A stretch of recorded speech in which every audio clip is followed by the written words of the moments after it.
अब इस जहरीली शराब से अब बहुत पैसा कमाऊंगा, साला बड़े आदमी बन जाऊंगा मोदी की जैसी। हाँ बेटा, तो तुम हमारे जैसा बनने के लिए ये जहरीली शराब बना बना कर बेचते हो, जो कि बिहार में दारू बंद है फिर भी तुम साले जहरीली शराब बना करके बेचते। आज तो तुम मेरे हाथ से बचेगा नहीं। हाँ मोदी जी, आप बिल्कुल सच बोल रहे हैं, क्योंकि इन्हीं लोग के वजह से ही हमारा बिहार साला पीछे है, नहीं तो हमारे बिहार भी पूरे दिल्ली से कम नहीं होता। कहने का तो सुपरस्टार पवन सिंह है, लेकिन ये तो जहरीली शराब के इस्तेमाल करते हैं। इनको शर्म नहीं आती है शराब जहरीली बेचने में?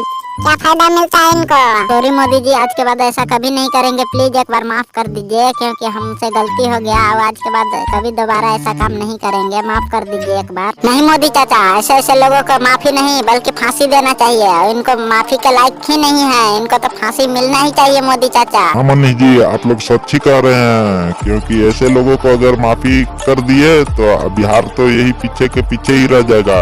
चलो पवन, अब वहीं जेल पे जाके तुम वहीं जहरीली शराब बनाना। नहीं मोदी चाचा, अब इनको तो फांसी मिलना ही चाहिए। चलिए ले चलिए यहाँ से, एक बार सर माफ कर दीजिए प्लीज। तुम कितना भी कोशिश कर लो पवन, अब तुम्हें माफी नहीं मिलेगी, सिर्फ फांसी मिलेगी, फांसी। चुपचाप मुंह बंद करके चलो।